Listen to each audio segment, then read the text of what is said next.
하나님 말씀 요한계시록 20장 1절부터 6절까지 다 같이 읽겠습니다. 자, 같이 읽습니다. 시작. 또 내가 보매 천사가 무저갱 열쇠와 큰 쇠사슬을 그 손에 가지고 하늘로서 내려와서 용을 잡으니 곧 옛뱀이요 마귀요 사단이라 잡아 1000년 동안 결박하여 무저갱에 던져 잠그고 그 위에 인봉하여 1000년이 차도록 다시는 만국을 미혹하지 못하게 하였다가 그 후에는 반드시 잠깐 노일이라.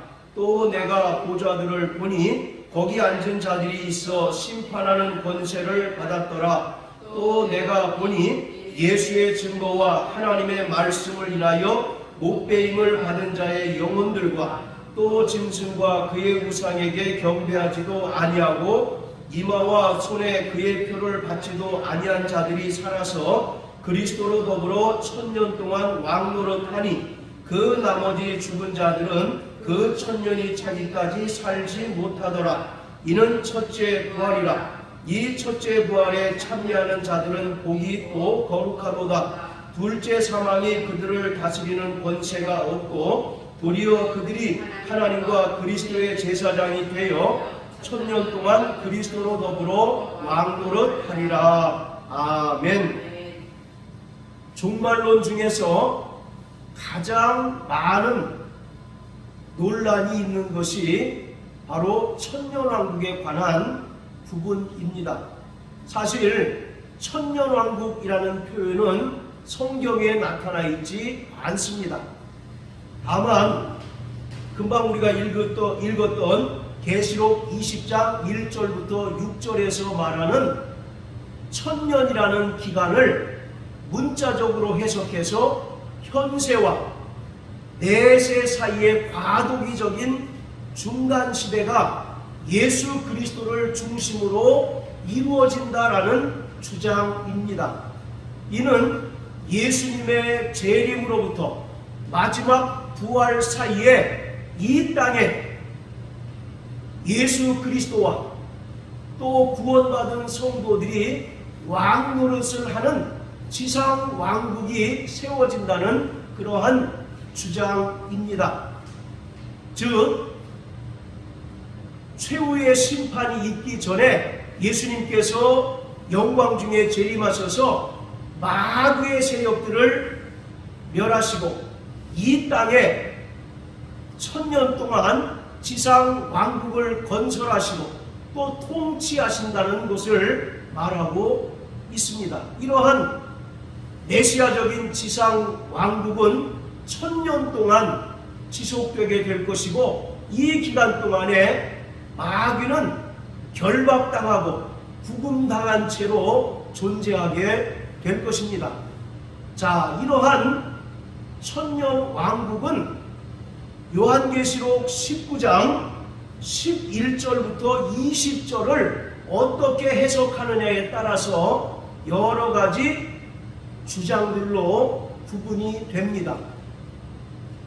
요한계시록 19장 11절부터 20장까지를 역사적인 시간 순서대로 해석하느냐 아니면 반복적인 기록으로 해석하느냐에 따라서 다양한 주장들로 나뉩니다. 그리고 19장과 20장을 문자적으로 이해하고 문자적으로 해석할 것이냐 아니면 상징적으로 해석할 거냐에 따라서 전천년설, 후천년설, 또 무천년설 이렇게 나뉩니다. 자, 따라해 보세요. 전천년설, 후천년설, 무천년설.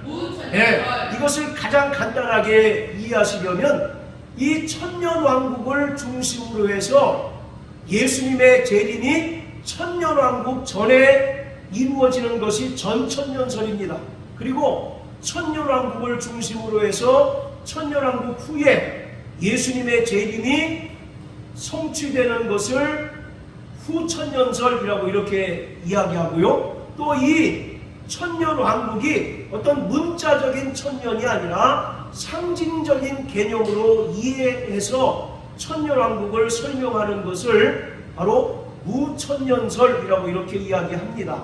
이처럼 천년왕국에 대하여 다양한 이론과 주장들이 있고 또 성경 해석상의 원리들이 존재하지만 여러 다양한 천년설에 대한 주장 또한 문제점들을 안고 있습니다. 그래서 어떤 것이 가장 절대적인 진리다라고 이렇게 이야기하기가 쉽지를 않습니다. 따라서 이 천년왕국에 관한 다양한 주장들은 성경 해석상의 문제이지 결코 구원관의 문제가 아니라는 것입니다. 그래서 설령 이 천년왕국에 대해서 정확하게 알지 못한다 할지라도 우리가 받은 구원에 대하여 하등에 어떤 해가 되거나 또는 이것을 알지 못함으로 인해서 예수님의 재림을 준비하고 또 맞이하는 데 있어서 무언가 문제가 발생하는 것이 결코 아니라는 것입니다. 그래서 이것은 성경 해석상의 문제이지 결코 우리가 얻은 구원관에 관한 문제가 아니다라는 겁니다. 자, 이처럼 전천년설과 후천년설 그리고 무천년설이 있는데 창세기로부터 계시록에 이르기까지 성경 해석의 측면에서 보면 가장 성경적인 천년왕국설이 바로 저는 무천년설이라고 생각을 합니다. 또 그렇게 믿고 있고 그렇게 가르치고 있습니다. 따라서 오늘 천년왕국에 대해서 설교를 하고 또 다음 주에도 천년왕국에 대해서 설교할 때 주로 무천년설을 중심으로 설교를 하겠습니다. 자, 우리 19장 11절 다 같이 한번 읽어보시겠습니다. 자, 19장 11절 시작. 또 내가 하늘이 열린 것을 보니 보라 백마와 탄 자가 있으니 그 이름은 충심과 진실이라. 그가 공의로 심판하며 싸우더라. 여기 보면 백마를 탄 자가 있다라고 말씀하고 있습니다. 여기서 백마를 탄 분은 바로 예수 그리스도를 이야기하고 있습니다. 따라서 예수 그리스도께서 이 땅에 오셔서 공의로서 세상의 악한 자들을 심판하고 바로 멸망하게 하실 것이다 라는 것을 이야기하고 있습니다. 자, 그리고 17절부터 21절까지 다 같이 읽겠습니다. 17절부터 21절까지 시작. 또 내가 보니 한 천사가 해에 서서 공중에 나는 모든 새를 향하여 큰 음성으로 외쳐 가로되 와서 하나님의 큰 잔치에 모여 왕들의 고기와 장군들의 고기와 장사들의 고기와 말들과 그 탄자들의 고기와 자유한 자들이나 종들이나 물은 대소하고 모든 자의 고기를 먹으라 하더라. 또 내가 보매 그 짐승과 땅의 임금들과 그 군대들이 모여 그 말탄 자와 그의 군대로 더불어 전쟁을 일으키다가 짐승이 잡히고 그 앞에 이적을 행하던 거짓 선자도 함께 잡혔으니 이는 짐승의 표를 받고 그의 우상에게 경배하던 자들을 이적으로 미혹하던 자라. 이 둘이 산채로 유황불 던지우고 그 나머지는 말탄 자의 입으로 나오는 검의 죽음에 모든 새가 그 고기로 배불리우더라. 자, 11절에 기록한 것처럼 백마 타신 예수 그리스도께서 이 땅에 강림하셔서 공의로서 모든 사단과 악의 세력들을 심판하시고 그들을 멸하십니다. 그리고 금방 우리가 읽었던 17절부터 21절까지는 모든 악의 세력들이 다 심판을 받아서 최종적으로 멸망당한 모습을 기록하고 있는 것입니다. 자, 그리고 또 20장 자 7절부터 10절까지 우리 다 같이 한번 읽어보시겠습니다. 시작. 천년이 참에 사단이 그 옥에서 놓여 나와서 땅의 사방 백성 곧 곡과 마곡을 미혹하고 모아 싸움을 붙이리니 그 수가 바다물에 같으리라. 저희가 지면에 널리 퍼져 성도들의 짐과 사랑하시는 성을 부르매 하늘에서 불이 내려와 저희를 소멸하고 또 저희를 미혹하는 마귀가 불과 유황 못에 던지우니 거기는 그 짐승과 거짓 선지자도 있어 세세토록 밤낮 괴로움을 받으리라. 자, 금방 읽었던 20장 7절부터 10절까지의 내용하고 19장 17절부터 21절까지의 내용이 다른 내용을 이야기하는 것입니까? 아니면 같은 내용을 다르게 표현하고 있는 것입니까? 네, 바로 예수님께서 영광 중에 강림하셔서 공의로서 심판하시고 모든 악의 세력들을 완전히 멸절시킨 사실을 설명하고 있는 거예요. 이것을 역사적인 시간 순서로 생각을 해보면 19장에서 분명히 마귀와 그 수하에 있는 모든 악의 세력들이 완전히 멸망을 당했지 않습니까? 그런데 또 20장에 그들이 또 다시 살아나서 하나님을 대적한다는 것은 말이 안 되는 거죠. 그래서 이것은 반복적인 기록이라는 것을 우리가 알 수가 있습니다. 자, 이것을 또 우리가 어떻게 확인할 수가 있느냐면, 자, 여기 표시해 놓으시고 구약 에스겔서 다 같이 한번 보세요. 에스겔서 38장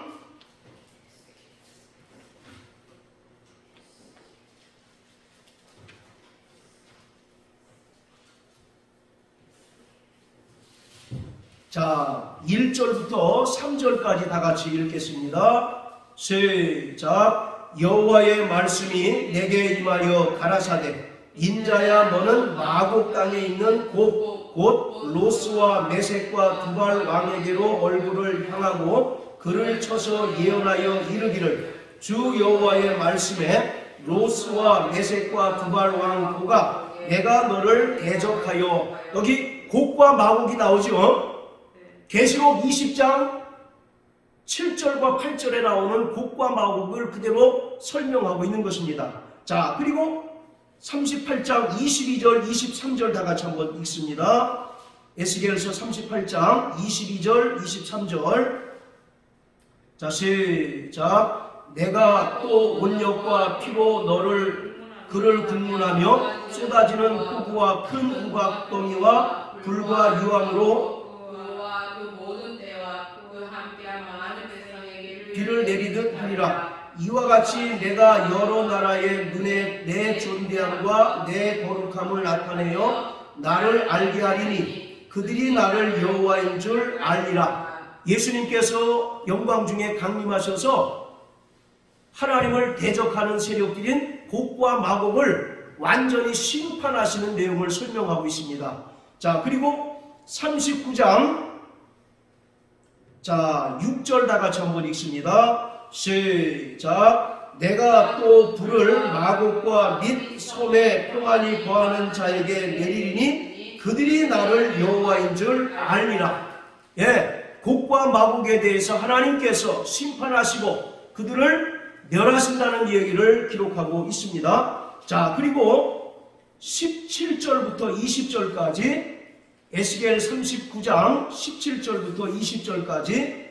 자, 시작. 인자야 너 인자야 나 주 여호와가 말하노라. 너는 각종 새와 들의 각종 짐승에게 이르기를 너희는 모여오라. 내가 너희를 위한 잔치 곧 이스라엘 산 위에 예비한 큰 잔치로 너희는 사방에서 모여서 고기를 먹으며 피를 마실지어다. 너희가 용사의 고기를 먹으며 세상 왕들의 피를 마시기를 바산의 살찐 짐승 곧 수양이나 어린 양이나 염소나 수송아지를 먹듯 할지라. 내가 너희를 위하여 예비한 잔치의 기름을 너희가 배불리 먹으며 그 피를 취토록 마시되 내 상에서 말과 기병과 용사와 모든 군사를 배불리 먹일지니라 하라. 나 주 여호와의 말이니라. 자, 어떻습니까? 계시록 19장과 20장의 기록 순서와 반대로 기록하고 있잖아요. 계시록 19장 17절부터 20절까지는 모든 새가 나타나서 하나님을 대적하는 자들을 먹는 그런 내용들이 기록되어 있습니다. 그리고 20장 7절부터 10절까지 해서 곡과 마곡이 하나님을 대적하여 전쟁을 치르는 이야기가 기록되어 있어요. 자, 그런데 에스겔서 38장 39장은 그 순서가 어떻게 됐습니까?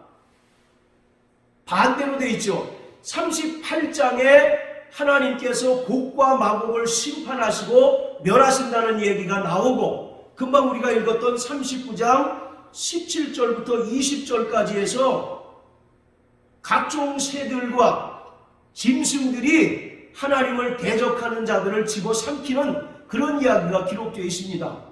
그러니까 요한계시록 19장 20장과 에스겔서 38장과 39장은 그 기록 순서가 정반대로 기록되어져 있다는 겁니다. 이처럼 요한계시록은 결코 역사적인 시간 순서에 따라서 기록된 것이 아니라 반복적으로 기록되었다는 것을 말하고 있어요. 19장에서 분명히 흰 말을 타고 오신 예수님께서 공의로서 악한 자들을 심판하시고 모두 멸절시켰는데, 또 20장에서 그들이 좀비도 아니고 다시 살아나서 또 하나님을 대적한다는 게 말이 안 되지 않습니까? 그래서 이것은 바로 반복적인 기록이라고 우리가 이해하고 또 그렇게 해석해야 된다는 것입니다. 자, 이처럼 여러 가지 다양한 천년왕국설이 있는데, 그 중에서 성경 해석의 측면에서 보면 무천년설이 가장 성경적이다 라고 이렇게 말씀드릴 수가 있습니다. 또 후에 말씀드리겠지만 이 무천년설이라고 하는 것은 기본적으로 상징적인 개념으로 요한계시록을 해석하고, 또 천년왕국도 상징적인 숫자 또는 영적인 숫자로 그 천년을 이해하는 것입니다.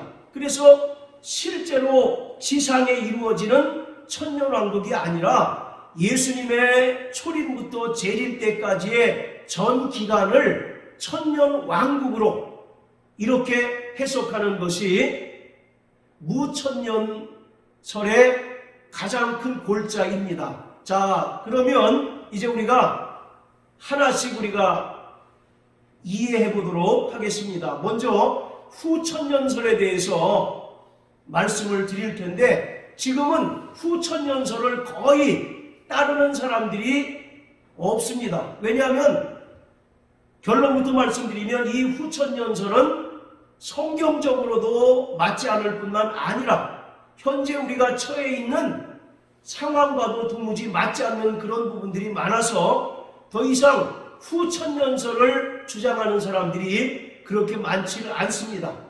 이 후천년설은 교회를 통해서 온 세상에 복음이 충만하게 전파되고 그리스도 예수의 푸른 계절이 오게 되면 이 세상이 자연적으로 천년왕국이 이루어진다라고 주장하는 것입니다. 여기서 예수 그리스도의 푸른 계절이라고 하는 것은 예수님께서 통치하시는 그러한 때를 말하고 있어요.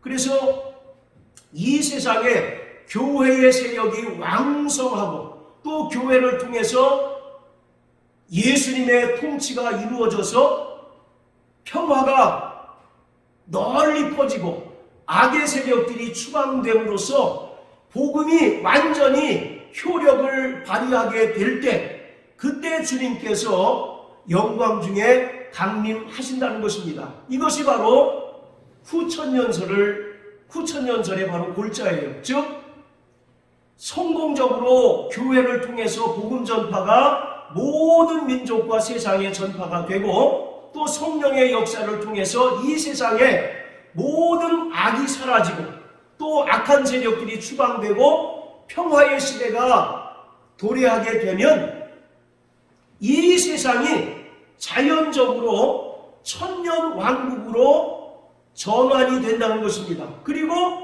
천년 왕국의 말미, 즉 천년 왕국의 끝에 예수님께서 재림하시게 된다는 것을 말하고 있어요. 그래서 이 후천년설의 가장 큰 특징은 우리가 살아가고 있는 이 현 시대의 인류의 역사 속에 교회가 황금 시대를 맞이하게 된다는 것입니다. 그리고 교회를 통해서 복음이 모든 세상과 민족에 전파되고 번성하게 되고 또 평화의 시대가 국가하게 될 것이다 라고 말씀하고 있어요. 이 후천년설은 교회가 오순절날 성령의 역사로 말미암아 이 땅에 세워진 이래로 끊임없이 주님의 복음을 전파함으로써 이 세상에 하나님의 나라가 이루어진다라고 이와 같이 주장하는 것입니다. 그래서 어떻게 보면 후천년설은 인간의 힘이나 노력에 의해서 하나님의 나라가 이루어진다라고 이렇게 같이 주장하는 것일 수도 있습니다. 여러분 마태복음 24장 14절에 보면 예수님께서 재림에 대한 징조를 말씀하시면서 모든 민족에게 복음이 전파되어야 그제야 끝이 온다라고 이와 같이 말씀을 하셨어요.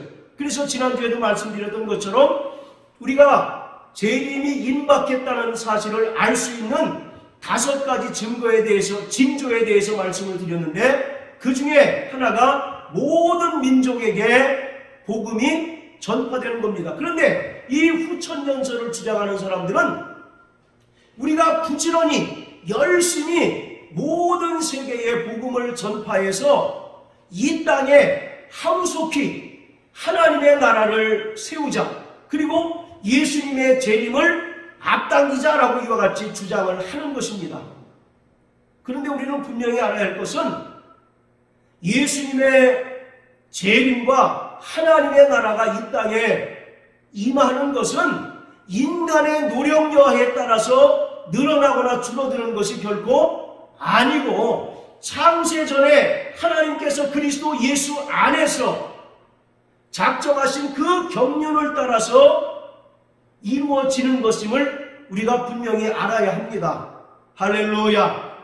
그래서 이 후천년설은 주로 선교단체들이 이러한 주장들을 많이 하는 것을 볼 수가 있습니다. 왜냐하면 그들의 주된 목적이 선교이고 또 그들이 열심을 내어서 미전도 종족이나 아직 복음을 듣지 못한 민족에게 가서 복음을 전파하게 되면 그만큼 예수님의 재림이 빨라지고 하나님의 나라가, 천국이 하루라도 일찍 임하게 된다라고 이렇게 주장을 하는 거죠. 그래서 이 후천년설은 교회와 성도들의 본질적인 그 존재 목적을 강조합니다. 성도와 교회의 본질적인 목적이 뭡니까? 이 땅에서 천국 복음을 전파하는 것이죠. 그래서 바로 끊임없이 교회가 복음을 전파하고 또 성도들도 이 땅에 살아가는 동안 입술을 벌려서 천국 복음을 전파하고 또 그들의 삶을 통해서 하나님의 살아계심을 나타내서 많은 영혼들을 주께로 돌아오게 하고 또 많은 영혼들을 구원받게 하면 그만큼 재림의 그 기간이 단축된다라고 이렇게 주장을 합니다. 자, 그런데 여러분 한번 생각해 보세요. 말세가 되면 될수록 평화의 시대가 도래합니까? 아니면 더 핍박의 시대가 도래하게 됩니까? 예.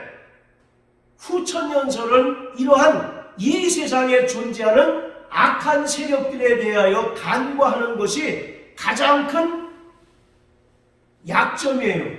자, 우리 마태복음 24장을 다 같이 한번 보십니다. 자, 마태복음 24장.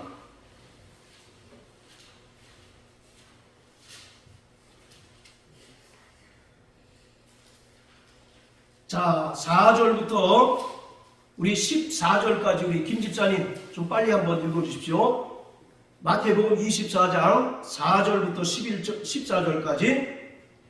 예수께서 대답하여 가라사대 너희가 사람의 미혹을 받지 않도록 주의하라. 많은 사람이 내 이름으로 와서 이르되 나는 그리스도라 하여 많은 사람을 미혹게 하리라. 난리와 난리 소문을 듣겠으나 너희는 삼가 두려워 말라. 이런 일이 있어야 하되 끝은 아직 아니니라. 민족이 민족을 나라가 나라를 대적하여 일어나겠고 저처에 기근과 지진이 있으리니 이 모든 것이 재난의 시작이니라. 그때의 사람들이 너희를 한나에 느껴주겠으며 너희를 죽이리니 너희가 내 이름을 위하여 모든 민족에게 미움을 받으리라. 그때에 많은 사람이 심에 빠져 서로 잡아주고 서로 미워하겠으며 거짓 선자가 많이 일어나 많은 사람들을 미혹하게 하겠으며 불법의 성함으로 많은 사람의 사랑이 식어지리라. 그러나 끝까지 견디는 자는 구원을 얻으리라. 이 천국 복음이 모든 민족에 전거되기 위하여 온 세상에 전파되리니 그제야 끝이 오리라. 예. 자, 이처럼 예수님께서 임박한 재림에 대하여 알 수 있는 그 징조를 제자들에게 말씀하셨는데, 금방 읽으신 것처럼 주님께서 재림하시기 임박한 상황에 점점 평화의 시대가 도래하는 것이 아니라 어떤 시대가 도래합니까?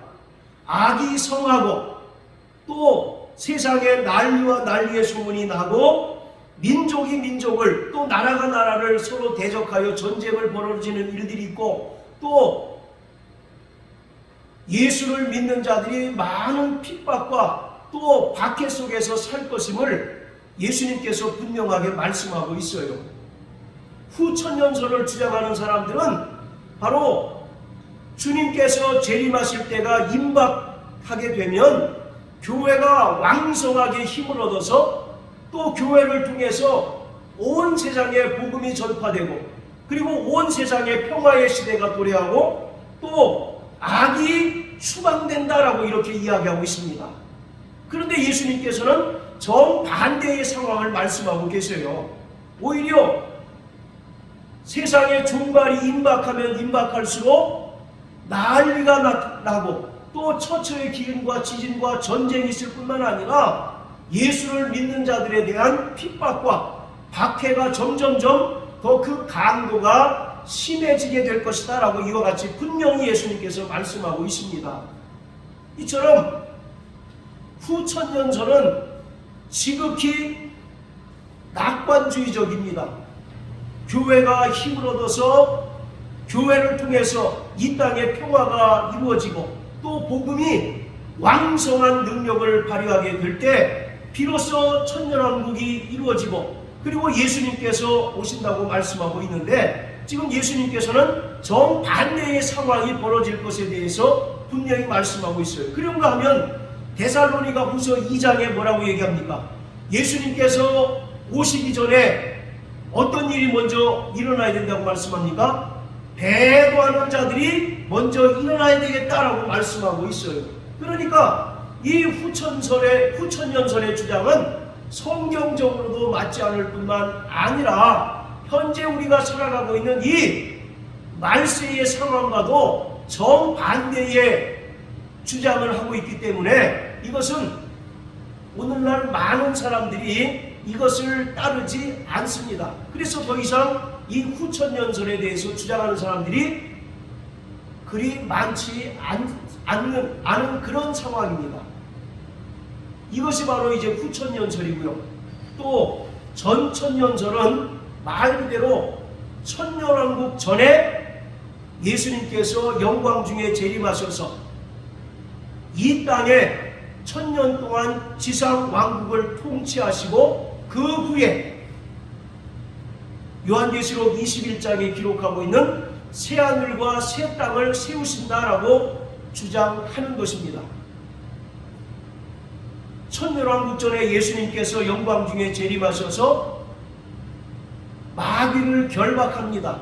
그리고 이 땅에 지상의 왕국을 1000년 동안 다스리시고 그 후에 잠깐 동안 마귀가 노임을 받습니다. 그리고 우리가 아까 읽었던 요한계시록 20장 7절부터 10절까지의 말씀처럼 잠깐 동안 노임을 받은 마귀가 하나님을 대적하는 모든 세력들을 다 모아서 하나님과 하나님의 백성들과 전쟁을 치르는데 그것을 곡과 마곡의 전쟁이라고 이야기를 합니다. 그런데 이 곡과 마곡의 전쟁에서 예수님께서 완벽한 승리를 쟁취하시고 또 악한 세력들을 심판하신 후에 새하늘과 새 땅을 이제 여시고 세우시는 것이 바로 천년설의 핵심 골자입니다. 자, 그런데 이 천년설은 또 두 가지로 나뉩니다. 자, 여러분들 나눠드린 도표를 보세요. 자, 보시면 역사적 전천년설과 그 밑에 세대주의적 전천년설이라는 것이 있습니다. 자, 이 두 가지는 기본적으로 전천년설을 바탕으로 하고 있기 때문에 천년왕국 전에 예수님께서 영광 중에 재림하신다는 것은 동일합니다. 그러나 세대주의적 전천년설은 7년 대환란이 일어나기 전에 예수님께서 공중에 재림하십니다. 어디에 재림하신다고요? 공중에 재림. 예, 이것이 중요합니다. 공중에 재림합니다. 그리고 이 땅에서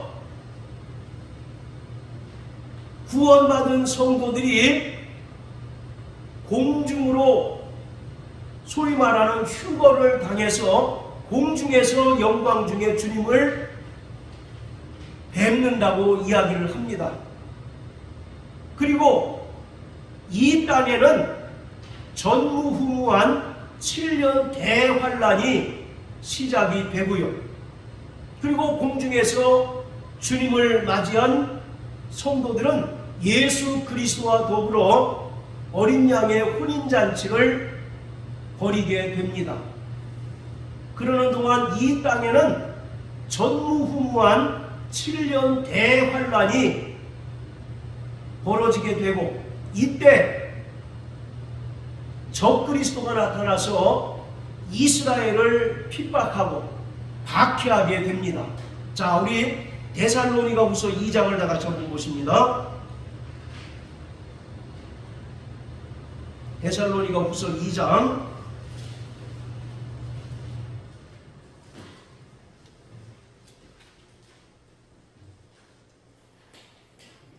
자,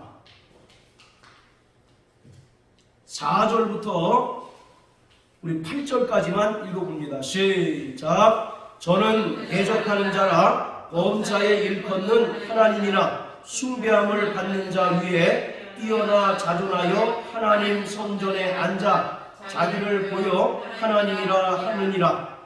내가 너희와 함께 있을 때에 이 일을 너희에게 말한 것을 기억하지 못하느냐? 저로 하여금 저희 때에 나타나게 하여 막는 것을 지금도 너희가 아나니 불법의 비밀이 이미 활동하였으나 지금 막는 자가 있어 그 중에서 옮길 때까지 하리라. 그때에 불법한 자가 나타나리니 주 예수께서 그 입의 기운으로 저를 죽이시고 강림하여 나타나심으로 해하리라. 자, 4절에 보면 저를 대적하는 자라 범사에 일컫는 하나님이나 숭배함을 받는 자 위에 뛰어나 자존하여 하나님 성전에 앉아 자기를 보여 하나님이라 한다라고 기록하고 있는데 이것이 적그리스도를 가리키고 있습니다.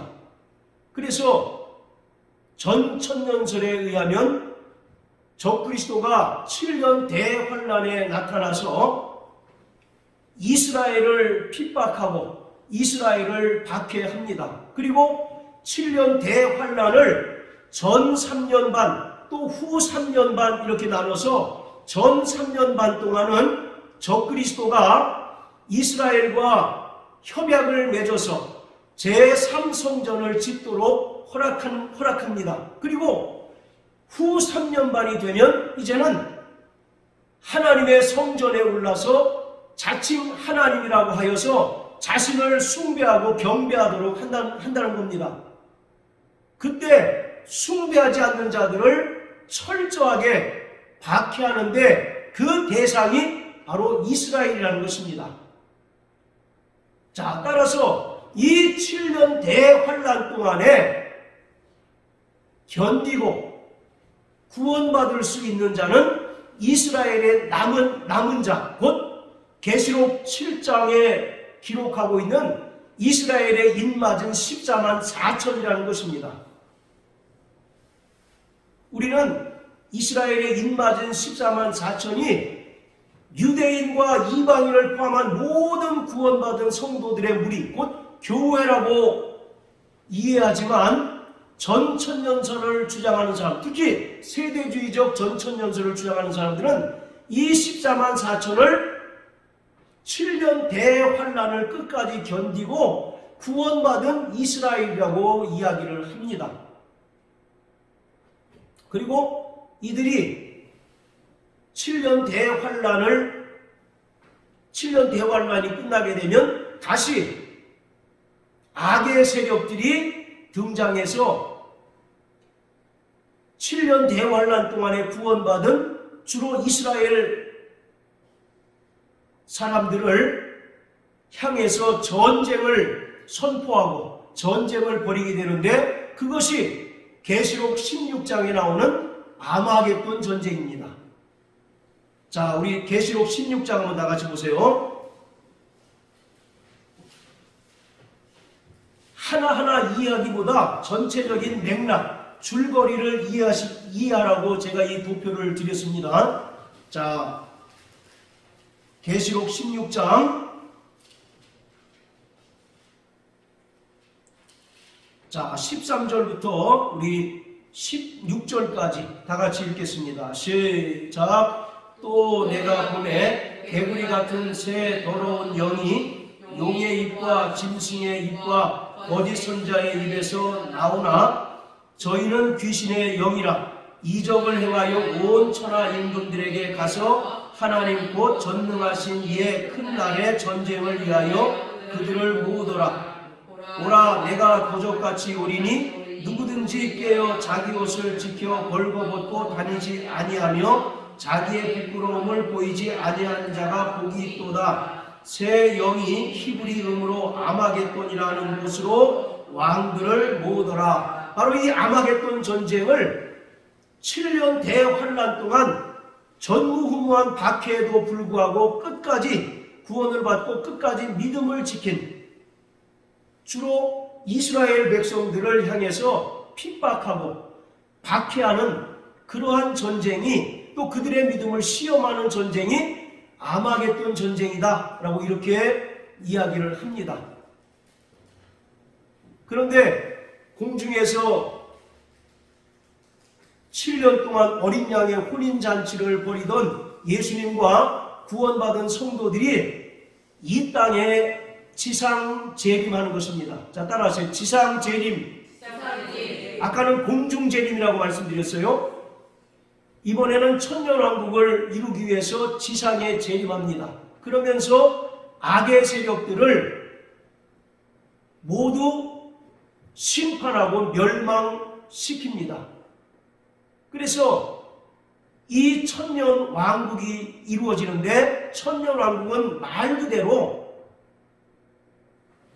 유대인의 회복을 위한 때라고 이야기를 합니다. 그리고 하나님께서 다윗에게 약속하신 그 약속이 바로 이루어지는 기간이 천년왕국이다라고 이렇게 주장을 합니다. 그래서 세대주의적 전천년설을 주장하는 사람들은 이 천년왕국을 설명하는 데 있어서 유대인을 가장 핵심으로 놓습니다. 그래서 이 천년왕국이 유대인의 회복을 나타내는 것이다 라고 이렇게 이야기를 합니다. 자, 우리 구약성경 사무엘하 한번 다 같이 보세요. 사무엘하 7장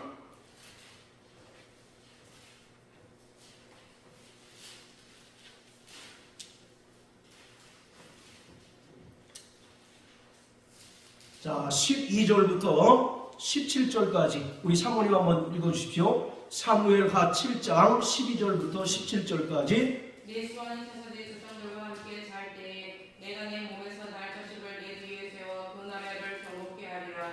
저는 내 이름을 위하여 집을 건축할 것이요 나는 그 나라를 위하여 그 나라 위를 영원히 경복케 하리라. 나는 그 아비가 되고 그는 내 아들이 되리니 저가 만일 죄를 범하면 내가 사람 막대기와 인생 채찍으로 징계하리니와 내가 네 앞에서 패한 사울에게서 내 은총을 빼앗은 것 같이 그에게서는 빼앗지 아니하리라. 내 집과 내 나라가 내 앞에서 영원히 보존되고 내 위가 영원히 경고하리라 하셨다 하라. 나는 이 모든 말씀과 이 모든 묵시대로 다윗에게 고하니라. 예, 하나님께서 나단 선지자에게 계시를 주셨고 나단 선지자가 다윗에게 가서 그 계시의 말씀을 전하는 그런 장면입니다.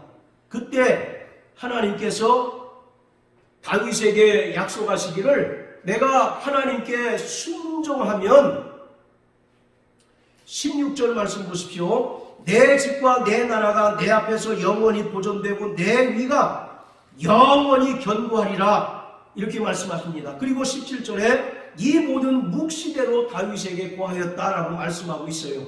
그래서 세대주의적 전천년설을 주장하는 사람들은 예수님의 재림 후에 이 땅에 세워지게 되는 천년왕국, 예수 그리스도의 지상 왕국은 바로 하나님께서 다윗에게 약속하신 그 약속이 드디어 성취되고 이루어지는 것이다라고 주장을 합니다.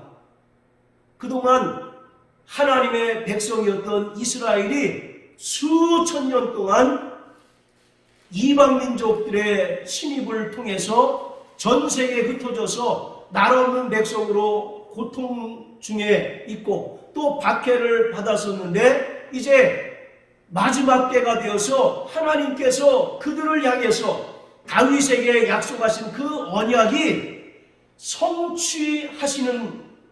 성취하시는데 그때가 바로 천년 왕국이다 라고 이렇게 이야기를 합니다.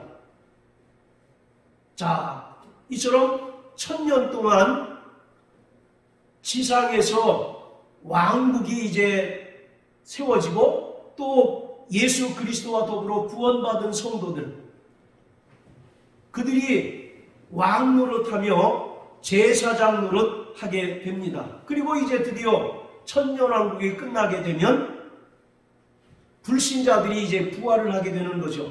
그게 바로 요한복음 5장에 기록하고 있는 심판의 부활입니다. 심판의 부활을 통해서 모든 믿는 자나 믿지 않는 자들이 백보자 심판을 받게 되고 또 그 심판에 따라서 어떤 이들은 천국에 들어가게 되고 또 어떤 이들은 믿지 않는 자들은 지옥에 떨어지는 그런 일련의 과정을 그들은 천년왕국이라고 이야기를 합니다. 이 백보자 심판을 통해서 생명책에 기록된 자들은 당연히 천국에 들어가겠지만 생명책에 기록되어 있지 않는 자는 영원히 꺼지지 않는 불못에 던지움을 당할 것이다 라고 성경은 말씀하고 있습니다. 자, 이것이 전 천년설의 개괄적인 설명입니다. 그런데 여기서 중요한 것은 예수님께서는 결코 두 번의 강림에 대해서 말씀하지 않으셨다는 것입니다.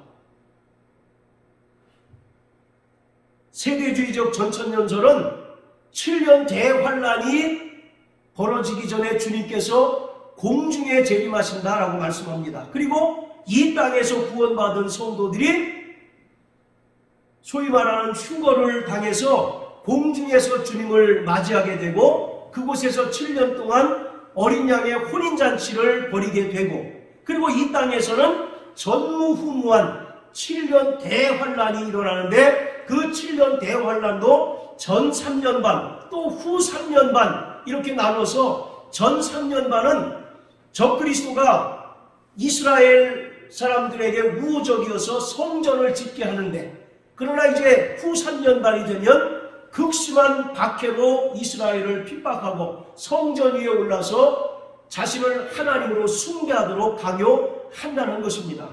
자, 이것이 바로 공중재림이고 7년 대환란이 끝나면 예수 그리스도와 구원받은 성도들이 천년왕국을 이루기 위해서 또 지상으로 재림합니다. 자, 지금 예수님께서 몇 번의 재림을 하셨습니까? 2번의 재림을 하셨죠. 자, 첫 번째는 공중에 7년 대환란이 시작되기 전에 공중에 재림하셔서 구원받은 성도들을 공중에서 만나는 그런 일이 있겠고, 또 하나는 구원받은 성도들과 함께 이 땅의 지상 재림에서 천년왕국을 이루는, 그래서 세대주의적 전천년서에 의하면 예수님께서는 이중 재림을 하시는 것으로 되어 있습니다. 그러나 우리가 마태복음 24장을 읽어보면 결코 주님은 2번 재림하시지 않습니다. 한 번에 다시 오심으로 족한 것을 우리가 잘 알 수가 있습니다. 자, 그리고 또 하나, 이 땅에서 예수를 믿고 구원받은 성도들은 육체를 벗으면 어떻게 됩니까? 낙원에 이르러서 하나님 품에서 안식을 누리죠. 그런데 만약에 전천년설의 세대주의적 전천년설의 주장대로 하면 안식하는 자들도 다시 이 땅으로 내려와야 되지 않습니까? 이 땅은 어쨌거나 죽음과 삶이 공존하는 그러한 이제 그 땅인데, 이미 영화의 구원을 이룬 성도들이 다시 이 땅에 내려올 필요가 있겠어요, 없겠어요? 굳이 내려올 필요가 없다는 거죠. 그리고 더 중요한 것은 아까도 말씀드렸던 것처럼, 자, 표를 한번 보세요. 자, 세대주의적 전천년설을 보면 7년 대환란이 여기는 통으로 되어 있는데, 이것을 이 사람들은 전 3년, 후 3년으로 엄격하게 나눕니다. 이것에 대해서는 다음 주에 우리가 다니엘의 그 91회를 통해서 또 이제 분명하게 또 설명을 드릴 텐데요. 먼저 전 3년 반에 하나님의 제3성전을 짓게 한다는 겁니다. 그리고 성전을 통해서 동물의 희생 제사를 허용을 한다고 이야기를 합니다. 자, 여러분, 히브리서가 우리에게 말해주고 있는 것이 뭡니까? 예수님께서 단번에 자기 육체를 드림으로써 영원한 속죄를 이루셨다라고 말씀하고 있잖아요. 그리고 구약의 모든 성전과 성전에서 이루어지는 제사는 예수 그리스도께서 오실 때까지만 필요했다라고 이렇게 이야기하고 있지 않습니까? 그것은 하나의 그림자요, 하나의 모형이다라고 설명하잖아요. 그런데 예수님께서 이렇게 완벽하게 영원한 속죄를 이루셔서 하늘 지성소에 들어가셨건만 그들은 여전히 이 땅에 제3성전을 지어야 한다라고 이렇게 주장을 합니다. 그리고 그 성전을 통해서 동물의 희생제사가 또 계속 지속되는 것으로 설명을 해요. 그렇게 된다면 예수님의 영원한 속죄가 어떻게 되는 겁니까? 뭔가 결격사유가 있는 것처럼 생각이 되어지잖아요. 따라서 예수님의 속죄는 영원한 속죄이고 완전한 속죄이다. 할렐루야. 그 속죄로 인하여 우리가 과거와 현재와 미래의 모든 죄로부터 자유함을 얻게 된 것 아니겠습니까? 그런데 7년 대환란 기간 동안에 제3성전을 짓고 거기서 동물 희생제사가 다시 회복된다고 말하는 것 자체가 예수 그리스도의 십자가 보혈의 공로를 전면적으로 부정하는 그런 결과를 초래하게 된다는 겁니다. 그래서 전천년설, 특히 세대주의적 전천년설은 성경적으로 대단히 많은 결함들이 있고 또 예수님의 그 영원한 속죄를 부정하는 그런 결과를 초래하게 될 우려가 있다는 것입니다.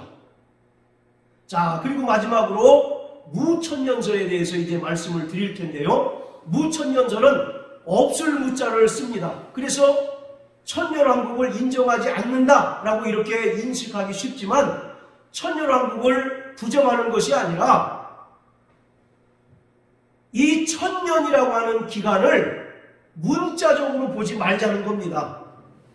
그리고 상징적인 개념으로 해석해서 예수님의 초림과 예수님의 재림 때까지의 전 기간을 천년왕국으로 보는 개념이 바로 무천년설입니다. 다시 말씀드립니다. 이 계시록 20장 1절부터 6절까지에서 말하는 천년이라는 기간을 상징적이고 영적인 의미로 해석을 해서 예수님의 초림부터 예수님의 재림 때까지의 전 기간이 천년왕국이고 또 이때가 바로 환난 시대이기도 하다라는 것입니다. 그래서 예수님의 재림 후에 이 땅에 하나님의 나라가 지상 왕국이 세워지는 것이 아니라 예수님께서 십자가 죽음과 부활 승천 이후에 약속하신 성령을 보내주셨는데 성령으로 말미암아 이 땅에 하나님의 통치가 이루어졌다라고 주장을 하는 겁니다. 자, 우리 마태복음 16장 다 같이 보세요.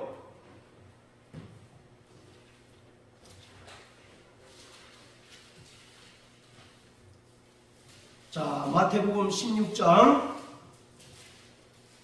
27절, 28절. 자, 같이 읽습니다. 시작. 인자가 아버지의 영광으로 그 천사들과 함께 오리니 그 때에 각 사람의 행한 대로 갚으리라. 진실로 너희에게 이르노니 여기 섰는 사람 중에 죽기 전에 인자가 그 왕권을 가지고 오는 것을 볼 자들도 있느니라. 자, 이 말씀은 예수님의 재림에 관한 말씀일까요? 아니면 오순절날 성령 강림에 대한 말씀일까요? 일반적으로 이 말씀을 예수님의 재림에 관한 말씀으로 이해합니다. 딱 표현 자체가 그렇게 되어 있잖아요. 그래서 대부분 이 말씀을 예수님께서 천사장의 나팔과 호령 소리와 더불어 영광 중에 재림하시는 그런 내용으로 이해하는데요. 자, 보세요. 28절에 보면 여기 섰는 사람 중에 죽기 전에 인자가 그 왕권을 가지고 오는 것을 볼 자들도 있다라고 말씀합니다. 지금 2000년 전에 예수님과 함께 했던 사람들은 다 지금 죽었습니까? 살았습니까? 그들의 육체가 죽었어요? 살았어요? 다 죽었잖아요. 그런데 예수님께서는 뭐라고 얘기합니까? 여기 섰는 사람 중에 죽기 전에 그 인자가 그 왕권을 가지고 오는 것을 볼 자들도 있다. 성령은 누구의 이름으로 오십니까? 예수님의 이름으로 이 땅에 오시는 거예요. 그래서 이것은 오순절날 예수님께서 약속하신 대로 성령이 믿는 자들 가운데 임하는 것을 말씀하고 있는 것입니다. 그리고 성령이 믿는 자들 속에 임하게 되면 하나님의 나라가 이루어지게 됩니다. 할렐루야. 그래서 마태복음 12장 28절에 뭐라고 얘기합니까? 성령을 힘입어 귀신을 내어 쫓은 것이면 너희에게 하나님의 나라가 이미 임하였다라고 말씀하고 있잖아요. 그리고 또 누가복음 17장에 보면 바리새인들이 어느 때 하나님의 나라가 임합니까? 라고 예수님께 질문했을 때 하나님의 나라는 볼 수 있게 임하는 것이 아니고 여기 있다 저기 있다 하는 것도 아니고 하나님의 나라는 너희에게 임하였다라고 이와 같이 말씀하고 있지 않습니까? 또 로마서 14장 17절에 보면 하나님의 나라는 먹고 마시는 것에 있는 것이 아니라 성령 안에서 의와 평강과 희락이다 라고 말씀하고 있습니다. 할렐루야. 자, 이처럼 바로 우리 안에 이미 성령으로 말미암아 하나님의 나라가 임하였다라고 성경은 기록하고 있어요. 그것처럼 무천년설은 문자적인 천년 동안의 이 땅에서 예수님이 다스리시는 지상 왕국이 임하는 것이 아니라 예수님의 초림과 재림 때까지 예수 이름으로 오시는 성령이 믿는 자들 가운데 임하셔서 그들을 하나님께서 통치하시고 다스리신다라고 말씀하고 있습니다. 그래서 구원받은 성도들은 이 땅에서 그리스도와 더불어 천년 동안 왕노릇한다라고 말씀하고 있습니다. 계시록 20장에 나오는 천년 동안 예수와 더불어 왕노릇한다는 것은 예수님께서 재림하신 이후에 이루어지는 사건을 말하는 것이 아니라 우리가 예수의 은혜로 구원받고 또 성령을 받음으로 말미암아 이 땅에서 우리가 누리고 이 땅에서 소유하는 그런 권세와 권능을 이야기하고 있습니다. 자, 우리 로마서 5장을 다 같이 한번 보십니다.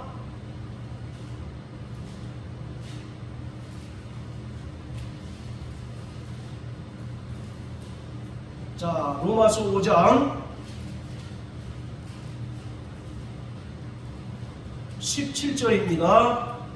시작. 한 사람의 범죄를 인하여 사망이 그 한 사람으로 말미암아 왕노릇하였은즉 더욱 은혜와 의의 선물을 넘치게 받는 자들이 한 분 예수 그리스도로 말미암아 생명 안에서 왕노릇하리로다. 자, 또 디모데후서 2장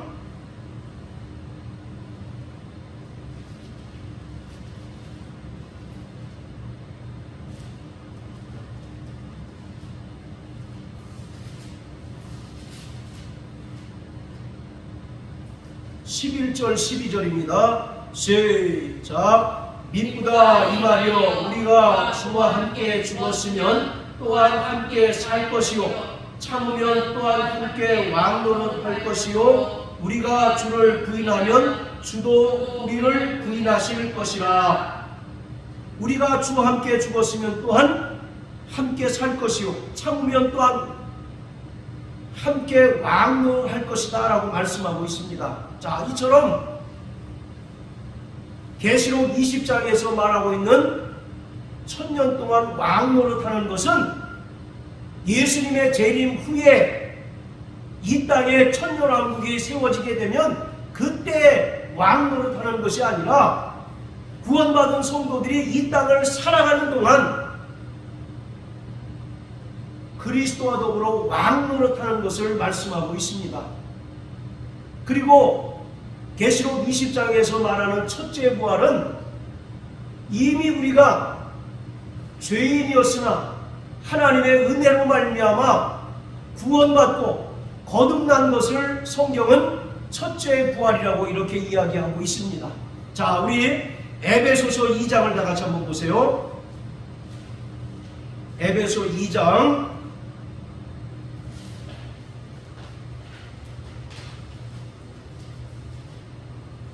자, 1절부터 6절까지 다 같이 읽겠습니다. 시작. 너희의 허물과 죄로 죽었던 너희를 살리셨도다. 그때에 너희가 그 가운데서 행하여 이 세상 풍속을 좇고 공중의 권세 잡은 자를 따랐으니 곧 지금 불순종의 아들들 가운데 역사하는 영이라.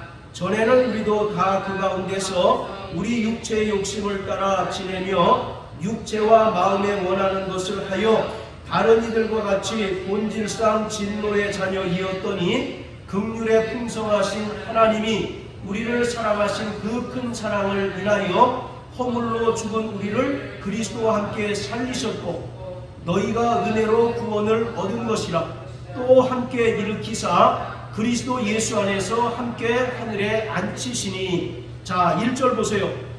너희의 허물과 죄로 죽었던 너희를 살리셨도다.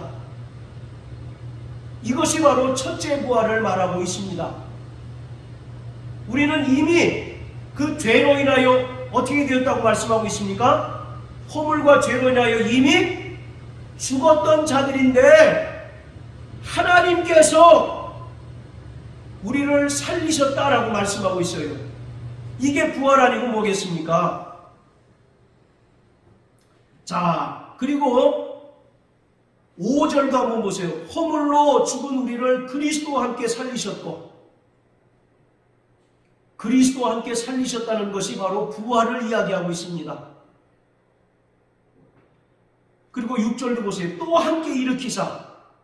부활에 대해서 계속 말씀하십니다. 그리고 우리가 첫째 부활에 참여하였고 그 뒤에 보면 그리스도 예수 안에서 함께 하늘에 앉히셨다라고 말씀합니다. 비록 우리의 육체가 구원받은 성도들의 육체가 이 땅에 속해서 이 땅에서 나는 것을 먹고 마시고 입지만 근본적으로 우리의 영혼은 어디에 속했다는 얘기입니까? 하늘에 속한 자들로서 심판하는 권세를 부여받았다라고 사도 바울은 에베소 2장 6절을 통해서 분명하게 말씀하고 있습니다.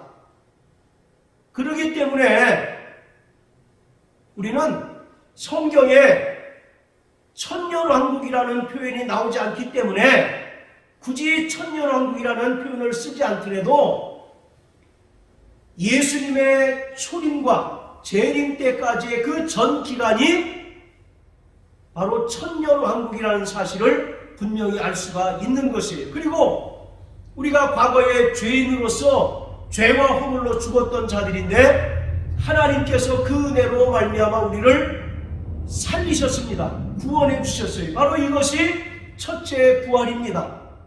우리는 이미 첫째 부활에 참여한 자들이에요. 할렐루야. 그리고 첫째 부활에 참여한 자들은 성령으로 말미암아 하나님의 통치를 받게 되어 있는데 그것이 우리 안에 임한 하나님의 나라입니다. 이것을 첫째 부활은 요한복음 3장에서 주님은 거듭남이라고 말씀하고 있습니다.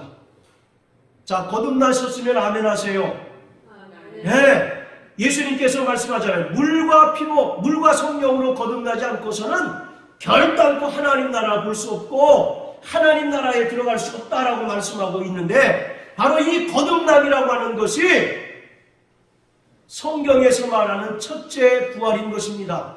그렇기 때문에 우리는 미래에 예수님께서 영광 중에 강림하셔서 이루어지는 그 천년왕국 때 첫째 부활에 참여한 자로서 왕노릇 할 자가 아니라 우리는 예수님의 은혜로 구원받고 성령으로 거듭난 순간 이미 첫째 부활에 참여했습니다. 할렐루야. 그리고 그리스도와 더불어 이 땅을 살아가는 동안 왕노릇하는 자가 되었습니다. 자, 따라하세요. 나는 첫째 부활에 참여한 자가 예수 그리스도와 더불어 이 땅에서 왕노릇하며 살아가는 자들이다. 할렐루야. 바로 성경은 그것에 대해서 말씀하고 있습니다. 자, 우리 요한복음 5장 다 같이 한번 보세요.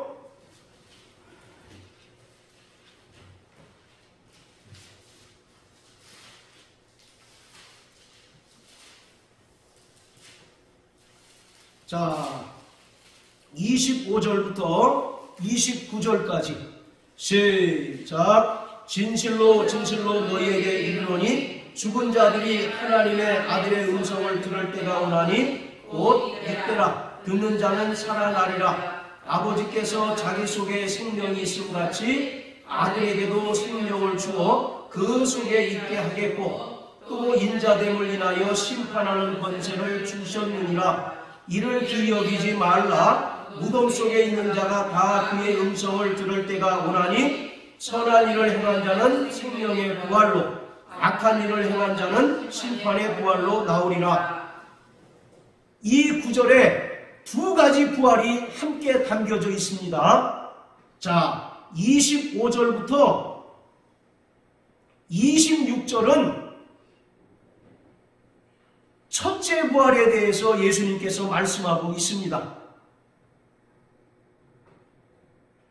하나님의 아들의 음성을 들을 때가 오나니 곧 이때라. 듣는 자는 살아나리라. 아버지께서 자기 속에 생명이 있음 같이 아들에게도 생명을 주어 그 속에 있게 하셨고, 과거형으로 지금 말씀하고 있습니다. 자, 이처럼 25절부터 26절까지는 첫째 부활에 관해서 말씀하고 있는 것이고요. 그리고 27절부터 29절까지는 최후의 심판 이후에 있게 되는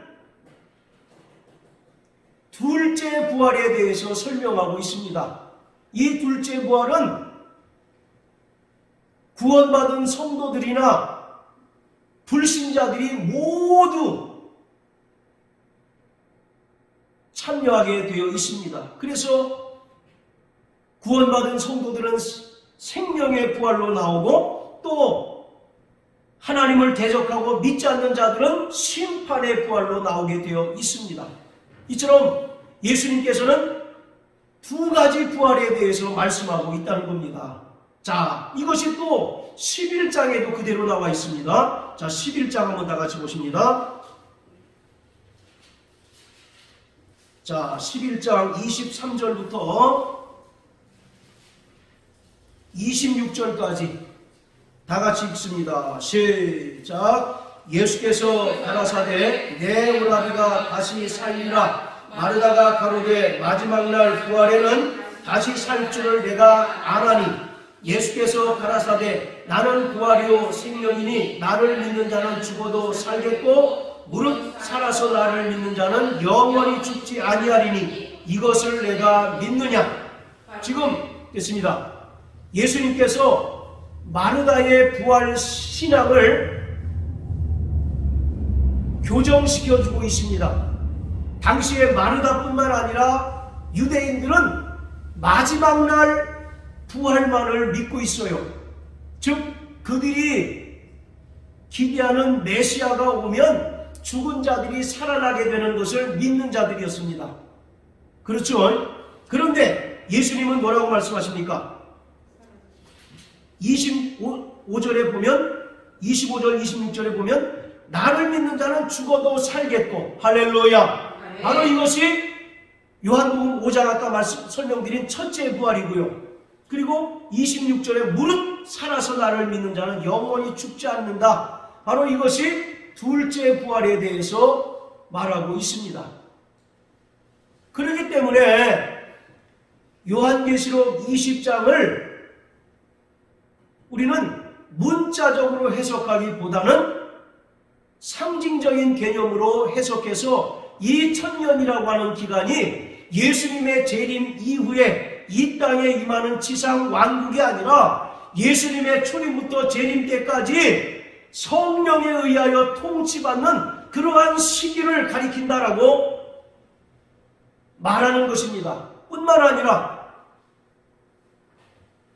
이 기간 동안에 구원받고 성령으로 거듭난 자들은 이미 첫째 부활에 참여하였습니다. 할렐루야. 그리고 이제 예수님의 재림 이후에 심판의 부활과 생명의 부활을 나누는 바로 마지막 둘째 부활이 남겨 있다라고 성경은 말씀하고 있습니다.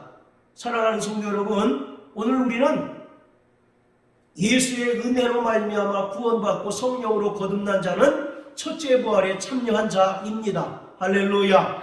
성경은 전부 그렇게 얘기하고 있어요. 하나님의 나라도 우리는 일반적으로 어떻게 생각합니까? 우리 육체의 죽음 이후에나 가는 세계쯤으로 생각하잖아요. 그런데 성경은 두 가지 개념으로 설명합니다. 이미 임한 하나님의 나라, 그리고 아직 도래하지 않은 하나님의 나라, 그리고 영생도 그렇습니다. 우리는 이미 영생을 얻었습니다. 그리고 예수님께서 재림하신 이후에 또 최종적인 영생을 얻을 것이에요. 부활도 두 가지 개념으로 설명합니다.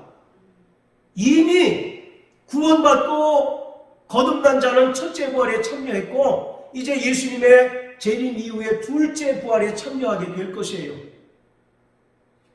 심판도 마찬가지입니다. 믿지 않는 자들은 이미 심판을 어떻게 됐다고 했습니까? 받았다라고 얘기합니다. 그리고 최종적인 심판을 통해서 영원한 형벌을 받게 되는 것이에요. 그러므로 우리는 이러한 천년왕국에 대한 여러 가지 학설에 일희일비하거나 이것이 맞는지 옳은지 이것을 먼저 생각하기보다 내가 정말 주님 앞에 올바른 믿음을 가지고 살아가는지, 그리고 주님 오실 때를 아무도 알지 못하기 때문에 날마다 깨어있는 삶을 사는지, 그것을 더 우리가 깊이 고민해야 할 때입니다. 할렐루야. 바로 마태복음 24장 25장을 마태복음의 계시록이라고 이제 보통 일컫는데 24장 25장의 결론은 그겁니다. 그날과 그 시는 아무도 알지 못하니 그런즉 깨어있으라 라고 말씀하고 있는 것입니다. 그러면서 예수님께서는 노아의 때와 같이 사람들이 먹고 마시고 시집가고 장가드는 일에 몰두하다가 하나님의 심판을 준비하지 못해서 다 심판받아서 멸망했다라고 말씀하고 있어요.